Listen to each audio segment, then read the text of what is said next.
এরকম গাইস আমার গাছে সেই মিষ্টি কুমড়া আজকে কাটবো। এই যে শখের প্লাস স্বপ্নের মতো। বাবা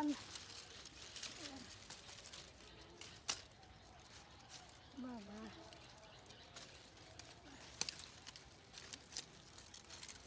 বন্ধ কর মারলাম। এই যে আমি বিশ্বাসই করা পারতাছি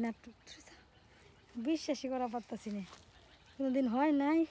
সেই জায়গায় তিনটে হয়েছে। আল্লাহ বিসমিল্লা, চারটে হয়েছিল, একটা তো আগেই নষ্ট হয়েছে। বিসমিল্লা।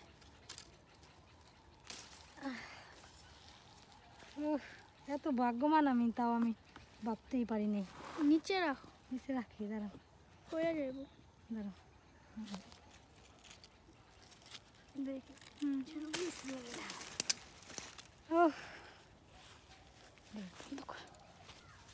এই যে কত গিলি চোখ লেগে গেছে মানুষের, কেটে ফেলছি। একটু পাকছে না, আর পরে ঘরে থাকলে ঠিক হয়ে যাবে। দুধ কাটো ছোট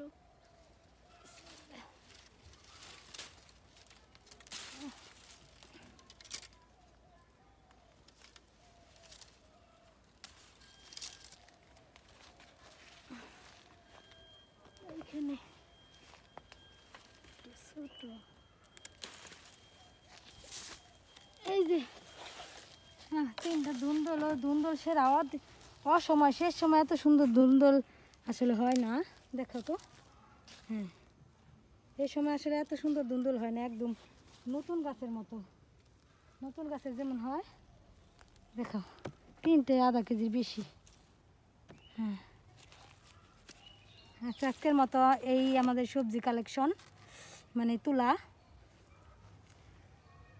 খুদা হাফেজ, বাই বাই। দোয়া করবেন যেন সবসময় আমার কাছে এরকম মিষ্টি কুমড়া ধরে, এরকম সবজি ধরে, আমার পরিশ্রম যাতে কাজে লাগে। গাইস দোয়া করবেন, সবাই দেখবেন। বাই। হ্যালো গাইস, এই যে আমার স্বপ্নের কুমড়া এখন ঘরে নিয়ে আসছি। ঘরে একটু দেখাই সবাইকে। স্বপ্নের কদু, বাংলার বধূ আর স্বপ্নের কদু। আপনারা দেখবেন দূর ভিডিও যায় কোন দিক দিয়ে। এই যে দেখছো আমার বেবি, এটা কিনে আসছি, দেখছো? হ্যাঁ বলো তো, ফালাই দিবে?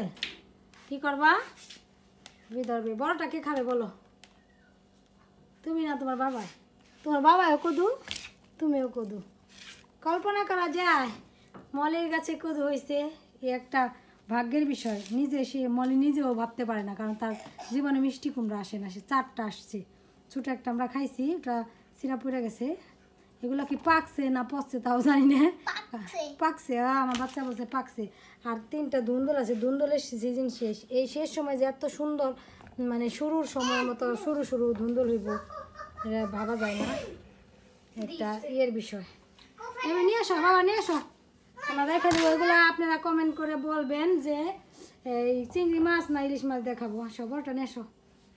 আচ্ছা, চিংড়ি মাছ দিয়ে। আচ্ছা, এই গাছদেরকে বাই বলে দাও, আবার সুন্দর করে বলো। ব্যথা পাইছো? আচ্ছা।